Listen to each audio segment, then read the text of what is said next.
지난주 한 주간 주님 뜻에 따라서 기도하며 감사하며 잘 지내셨는지 모르겠습니다. 그렇게 살아오셨죠? 네. 따라합니다. 기본을 원하시는 하나님. 지난주에는 애굽으로 가기를 주저하면서 자신은 그러한 사명을 감당할 수 있는 능력이 없다고 계속해서 거부하는 모세에게 인내로서 바로 앞에 가서 할 말도 내가 줄 것이고 가서 행할 일도 알려주겠다고 약속하시면서 말 잘하는 형 아론을 동역자로 보내주시고 이제는 지팡이를 손에 잡고 가서 이적을 행하라고 명령하시는 하나님을 배웠습니다. 하나님께서 우리에게 사명을 주실 때 내 자신의 부족함을 고하면서 하나님, 저는 능력이 안 되고 건강도 없고 시간도 안 되고 이렇게 해도 안 되고 저렇게 해도 안 되니 할 수 없습니다. 이런저런 이유로 거부하는 것은 결코 겸손이 아니라 하나님의 화를 돋구는 일이라는 것을 우리는 이미 알게 되었습니다. 우리 자신보다 우리를 더 잘 알고 계신 하나님께서는 우리가 능히 감당할 일만을 주심을 믿으시기를 바랍니다. 하나님께서는 능력은 좀 부족하지만 순종하는 이에게 맡겨주시는 일을 잘 감당할 수 있도록 성령으로 함께 하시고 힘과 권능을 주시는 분이십니다. 할렐루야! 모세는 하나님께서 주시는 권능으로 가서 이적을 행하면서 하나님의 존재와 전하라고 하신 그 말씀을 의심하는 자들에게 확신을 주고 애굽 왕 바로를 비롯한 대적들에게는 이스라엘의 참신이시요 전능자이신 하나님이심을 보여줄 것입니다. 우리는 이러한 기대를 가지고 계속해서 출애굽기를 읽어가고 있습니다. 따라합니다. 순조롭게 귀한 준비가 되고 오래 참고 권하시는 하나님의 명령에 따라서 겨우겨우 하지 못해서 애굽으로 돌아가기로 작정한 모세는 먼저 장인을 찾아가서 인사를 드립니다. 18절 함께 읽어보겠습니다. 모세가 그의 장인 이드로에게로 돌아가서 그에게 이르되 내가 애굽에 있는 내 형제들에게로 돌아가서 그들이 아직 살아있는지 알아보려 하오니 나로 가게 하소서. 이드로가 모세에게 평안히 가라 하니라. 아멘. 한참 어려웠을 때에 자신을 거두어 주고 또 가정을 이루게 한 후에 나름 평탄하게 살아올 수 있도록 도와준 장인 어른께 애굽으로 돌아가서 친족들의 안부를 살펴보겠노라고 작별 인사를 드립니다. 애굽에서 살인을 저지른 후 자신의 도주 이후에 부모를 비롯한 가족들의 생존 여부도 궁금했고 또 동족들의 상황도 궁금합니다. 장인 이드로는 하나님께서 모세에게 주신 사명을 아직 알지 못했으므로 그저 평안히 가라고 허락을 해줍니다. 그렇지만 서두르는 모세의 모습을 보고 뭔가 그에게 중요한 일이 일어나고 있음을 눈치챘을 것입니다.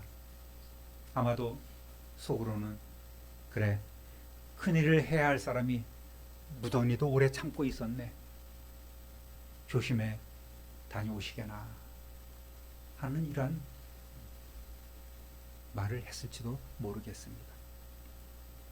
이번에는 하나님께서 겨우겨우 애굽으로 가서 명령을 이행하기로 결단한 모세의 그 결정이 흔들리지 않도록, 그의 마음이 흔들리지 않도록 그가 가장 염려하고 있던 문제가 해결되었다고 안심시켜 주십니다. 19절 읽어보겠습니다. 여호와께서 미디안에서 모세에게 이르시되 애굽으로 돌아가라. 네 목숨을 노리던 자가 다 죽었느니라. 도망쳐 나올 때 그를 사로잡아 죽이려 했던 투투무스의 3세와 그의 수하들이 다 이미 죽었음을, 세상을 떠났음을 직접 알려주신 것입니다. 자, 이제는 안팎으로 모든 것이 잘 정리가 되었습니다. 가서 이제는 하나님 뜻대로만 행하기만 하면 되는 거예요.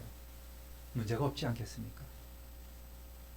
따라합니다. 하나님의 지팡이를 손에 잡고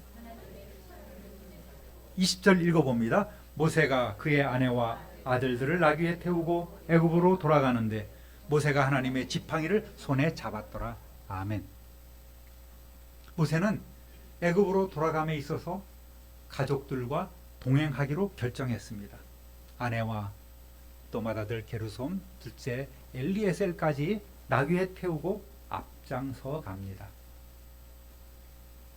앞일을 예측할 수 없는 곳이죠. 애굽에서는 이제 동족들이 나를 어떻게 받아들일지도 모르겠고, 특히 애굽 왕 바로와는 아주 치열한 투쟁을 해야 될 그런 일들이 앞에 놓여 있습니다.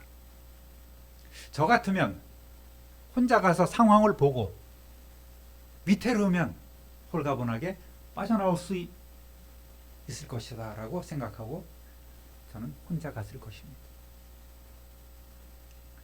그런데 모세는 가족들과 함께 가는 거예요. 가족들과 함께 간다는 것은 하나님의 말씀을 무조건 믿고 가족들의 생사까지도 하나님께 맡기면서 순종하고자 하는 모세의 의지가 담겨 있는 것입니다. 가족들과 함께 가면 내가 쉽게 도망 나오지도 못할 것이고 그것에서 내가 하나님의 뜻대로 반드시 일을 할 수 있을 것이다 라는 생각으로 가족들까지 데리고 가는 것이죠. 그리고 그가 굳게 쥔 그 지팡이는 지금까지 양떼를 치는데 사용했던 평범한 지팡이였지만 이제는 하나님의 지팡이가 되었습니다. 비록 가족만의 보잘것없는 단촐한 여행객의 모습이지만 이제는 하나님의 대리자로서 하나님이 주시는 권위와 능력을 가지고 애굽으로 향하게 된 것입니다. 두려울 것이 없겠죠? 21절 함께 읽어보겠습니다. 여호와께서 모세에게 이르시되 네가 애굽으로 돌아가거든 내가 네 손에 준 이적을 바로 앞에서 다 행하라. 그러나 내가 그의 마음을 완악하게 한즉 그가 백성을 보내주지 아니하리니. 하나님께서는 모세에게 거듭 가서 이적을 행할 것을 명하십니다. 그러나 바로의 마음을 하나님께서 완악하게 하실 것이고 그가 쉽게 백성들을 보내주지 않을 것이라고 미리 알려주십니다. 왜냐하면 모세가 가서 이적을 행했음에도 불구하고 바로가 반응이 없거나 더 난리를 치게 되면 굉장히 당황하게 될 것이기 때문에 하나님께서는 미리 이렇게 예방주사를 꽉 놔주신 거예요. 바로가 네 말 안 들을 거야. 그렇지만 염려하지 말라. 대신 이렇게 하라. 22절 23절 읽겠습니다. 너는 바로에게 이르기를 여호와의 말씀에 이스라엘은 내 아들 내 장자라. 내가 네게 이르기를 내 아들을 보내주어 나를 섬기게 하라 하여도 네가 보내주기를 거절하니 내가 네 아들 네 장자를 죽이리라 하셨다 하라 하시니라. 아멘. 하나님은 여기서 뭐라고 표현되어 있습니까? 이스라엘을 뭐라고 부르세요? 장자, 맏아들이라고 표현하셨습니다. 당신의 독자라고 부르지 않았어요. 이 말을 다르게 보면 장자 외에도 둘째 아들, 차자, 또 여러 아들이 있을 수 있다는 말입니다. 이 말씀은 특별히 당신이 택하셔서 이스라엘을 당신의 백성으로 삼으시고 언약의 백성으로 삼으시고 또 이들을 통하여서 차자, 둘째 아들, 다른 아들과 같은 많은 백성들을 구원해 주실 것을 미리 알려주신 것입니다. 그러므로 하나님은 오직 이스라엘의 하나님일 뿐만 아니라 온 세상 만 백성들의 하나님이심을 우리는 믿어야 합니다. 그러므로 우리는 오늘 이렇게 구원받은 하나님의 백성이 되었지 않습니까? 이적을 행한 이후에 모세가 바로에게 하나님의 장자로서 하나님께 예배할 수 있도록 광야로 보내달라고 해도 바로가 보내지 않을 것이니 이제 하나님께서는 바로의 장자를 죽이실 것이다 라고 이렇게 전해야만 합니다. 살떨리는 얘기죠. 감히 대제국의 왕 앞에 가서 당신의 장자가 죽을 것이오 외쳐야 한다는 말입니다. 모세는 이제 형 아론을 만나서 함께 애굽으로 가서 하나님의 명령대로 행하면 됩니다. 그런데 뜻하지 않는 하나의 사건이 일어납니다.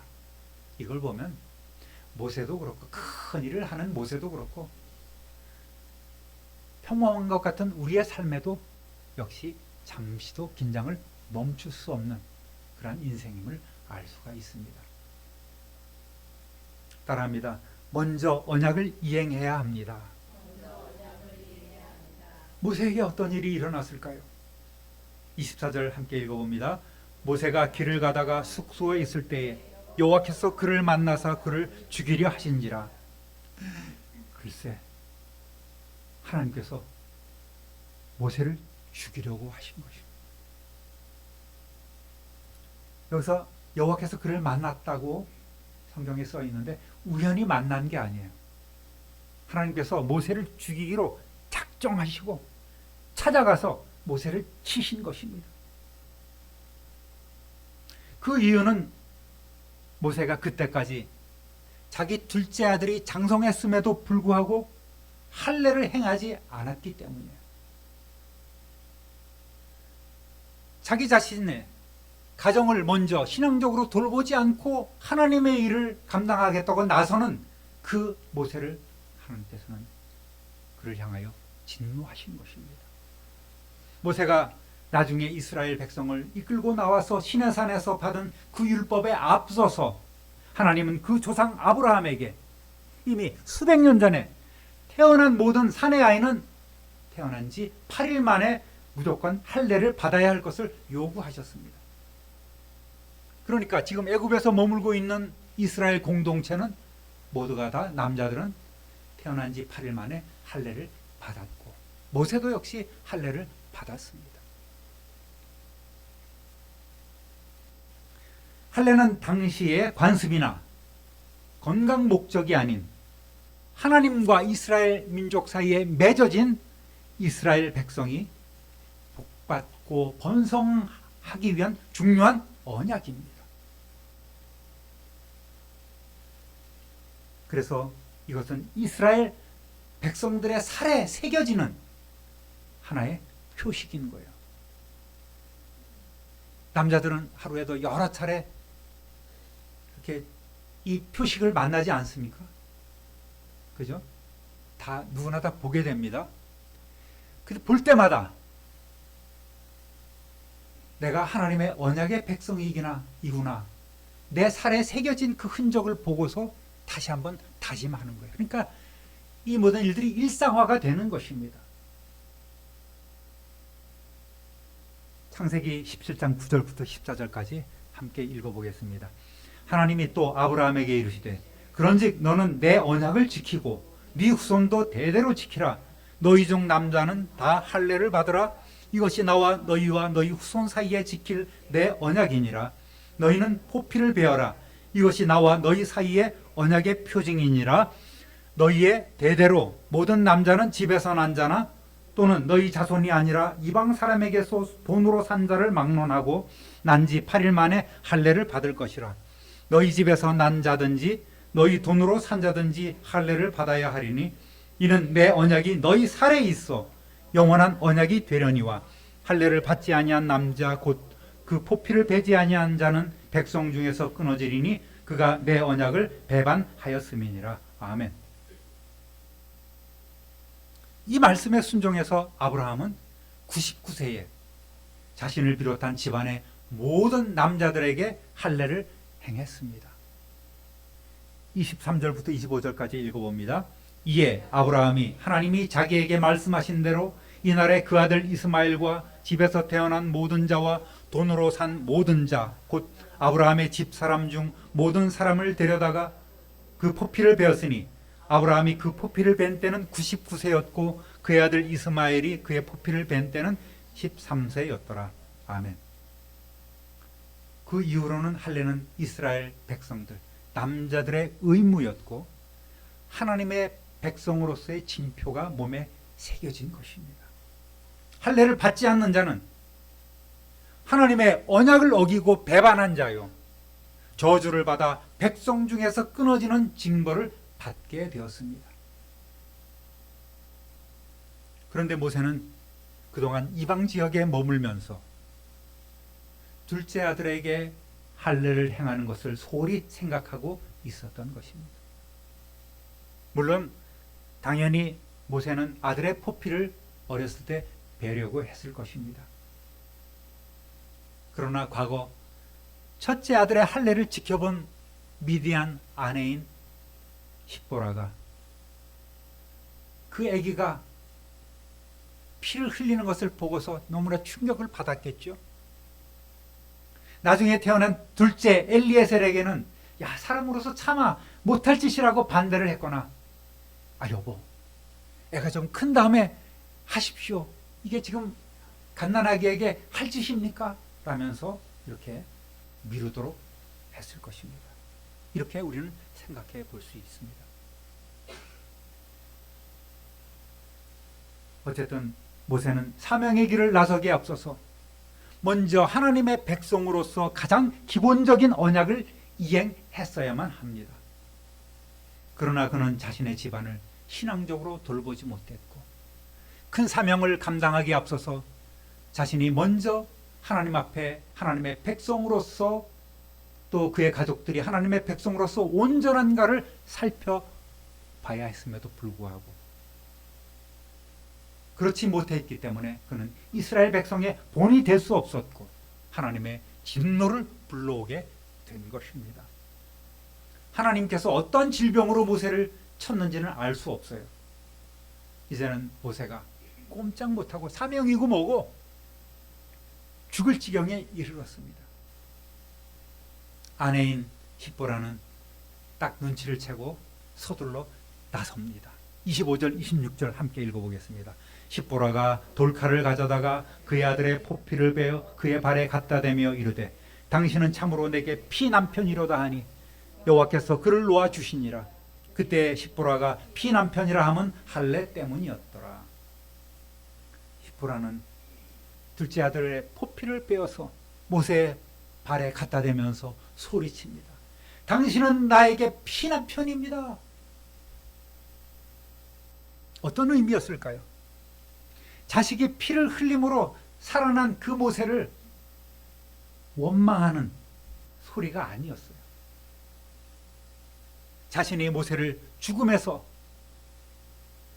아들 포피를 잘라서 그의 발에 댐으로써 살렸죠. 자신이 남편을 새롭게 얻은 것 같은 기쁨의 환호성을 지른 것입니다. 아들의 피로 당신 살아났어요. 그렇게 외친 것입니다.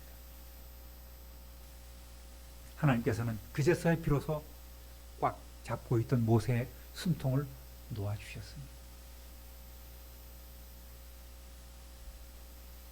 여러분, 언약 백성은 먼저 약속을 이행해야 합니다. 우리는 수많은 언약을 하나님 앞에서 하지 않습니까? 구원에 관한 언약도 있지만 복에 관한 언약도 있지만 때로 우리는 기도로서 하나님과 많은 언약을 스스로 맺고 있습니다. 조금만 어려움이 있으면 하나님 이번 일만 잘 되면 제가 하나님 위해서 이것저것 하겠습니다. 막 이렇게 약속을 해요. 하나님이 이렇게 지켜보고 계시죠. 그리고 그 어려운 시기만 지나면 어떻게 돼요? 까마득히 잊어버립니다. 다음에 하지. 여건이 되면 하지. 하나님 죄송합니다. 얘기도 안 해.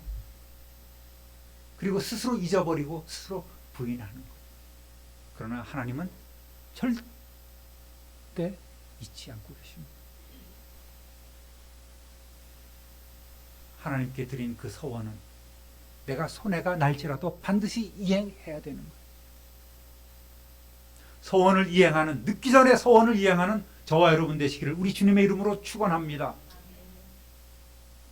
물론 가끔씩 뭔가 막 엎드려 갖고 그렇게 서원을 하는 경우도 있어요. 전에 있던 교회에 어떤 부흥 강사님이 오셔서 얼마 잃어서 했습니다. 1,000,000원. 그랬더니 웬 청년이 벌떡 일어났습니다.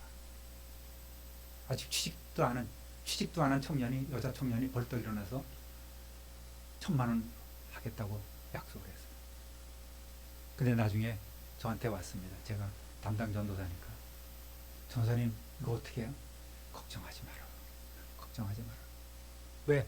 본인은 그 순수한 마음에 1,000,000원을 당장이라도 드리지 않으면은 하나님의 징계를 받을 것 같았던 거예요. 두려움이 있는 거예요. 너희 다음에 평생 다해서 천천히 갚아가. 그건 못하겠어? 그랬더니 아주 안심한 표정으로 돌아간 기억이 있습니다. 여러분, 하나님 앞에 약속한 거 있습니까? 예? 제가 이 다음에 교회 하나 지어 바치겠습니다. 제가 10억을 하겠습니다. 주님 나라 위해서 내가 뭘 하겠습니다. 이렇게 서원한 적이 있으면 꼭 서원을 이행하시기를 주님의 이름으로 축원합니다. 그게 복인 거예요. 왜? 하나님께서 그런 능력을 주시면 왜 못하겠어요? 할 수 있는 거예요. 결국 이 할례 사건으로 인해서 아내와 아이들은 다시 친정으로 돌아가서 나중에 출애굽한 이후에야 비로소 만나게 됩니다. 이는 가족과 함께 하려는 모세의 의지와는 다르게 하나님께서 모세 혼자만 가서 사명을 감당할 수 있도록, 가족이 위협을 받거나 또는 사람들이 가족을 통해서 계속해서 모세를 압박하는 경우도 있을 것입니다. 모세님에게 가서 이렇게 좀 얘기해 주세요. 이건 아니라고요. 또 아내의 송사가 있지 않겠습니까? 그러면 남자들이 못 견뎌하는 것이 또 그런 것이잖아요. 그러니까 하나님께서는 미연에 가족으로 인한 리스크를 다 잘라버리고 모세만 갈 수 있도록 이러한 사건을 통해서 살짝 또 분리해 놓으신 것입니다. 사랑하는 우리 참빈 우리교회 성도 여러분, 오늘 우리는 성령으로 마음의 할례를 받아서 언약 백성이 되었습니다. 할렐루야! 로마서 2장 29절 함께 세 번역으로 읽어보겠습니다. 율법의 조문을 따라서 받는 할례가 아니라 성령으로 마음에 받는 할례가 참 할례입니다. 우리는 유대인처럼 할례를 받아야 될 필요는 없습니다. 육신의 할례를 받을 이유는 없습니다. 그러나 우리는 오늘 예수 그리스도를 믿음으로 성령으로 마음의 할례를 받았습니다. 죄악을 끊어내는 그러한 징표가 마음의 할례에 있는 것입니다. 골로새서 2장 11절 함께 읽어보겠습니다. 또 그 안에서 너희가 손으로 하지 아니한 할례를 받았으니 곧 육의 몸을 벗는 것이요 그리스도의 할례니라. 아멘. 육의 몸을 벗는다는 것, 또 그리스도의 할례는 무엇입니까? 바로 우리가 인간의 죄악된 옛사람을 믿음으로 십자가에 못 박아 버리고 예수 그리스도의 피로 새롭게 거듭나는 것을 말합니다. 저와 여러분은 이미 거듭난 하나님의 백성인 줄로 믿습니다. 이미 하나님의 자녀로서 택하신 백성으로서 이렇게 완전한 할례를 받았음을 확신하시기를 주님의 이름으로 부탁드립니다. 여러분, 구원 없이는 큰일 감당할 수 없어요. 그럼에도 종종 저 사람이 과연 구원은 받았을까라는 생각을 할 정도의 일을 하는 사람들이 있어요. 그런 행동을 하는 사람들이 주위에 있기도 합니다. 한때는 그저 인간적으로 열심히 주님의 일 하다가 넘어지는 이들도 많이 있어요. 하나님의 백성이 아니었던 것이죠. 그저 한때의 열심으로 남의 눈을 의식해서 자기 자신을 과시하기 위해서 이것저것 하다가 넘어지는 이들도 참으로 많이 있는 것입니다. 개인적으로 하나님과 언약한 것 있으면 먼저 이행하고, 내가 하나님의 구원받은 백성으로서 영적인 할례를 받은 성령의 사람으로서 확신하고 살아가시기를 우리 주님의 이름으로 축원합니다. 늘 하나님의 언약의 백성답게 구원의 징표를 마음에 새기고 주신 사명을 기쁨과 감사함으로 잘 감당하시는 저와 여러분 되시기를 우리 구주 예수 그리스도의 이름으로 축원합니다. 축원합니다. 축원합니다. 존귀하신 하나님 아버지, 하나님의 맡겨주신 큰 사명을 감당하기에 앞서서 먼저 내 자신을 돌아보며 하나님의 구원받은 자녀로서의 기본을 갖추고 있는가를 돌보는 시간을 가졌습니다. 하나님 아버지, 늘 우리 자신뿐만 아니라 우리 가정을 돌아보게 하시고 하나님 앞에 부끄러움 없고 흠 없는 성결한 삶, 성결한 가정 이루어갈 수 있도록 도와주옵소서. 우리를 깨닫게 하여 주시고 우리를 변화시켜 주옵소서. 우리 가정을, 우리 자녀를 변화시켜 주옵소서. 내 남편을, 내 일가 권속들을 변화시켜 주옵소서. 그리하여서 힘있게 하나님의 일을 감당하는 사명자들이 다 되게 하여 주옵소서. 감사와 찬송과 영광을 하나님께 돌리옵고 우리의 능력이신 예수 그리스도의 이름으로 축복하며 기도드립니다. 아멘.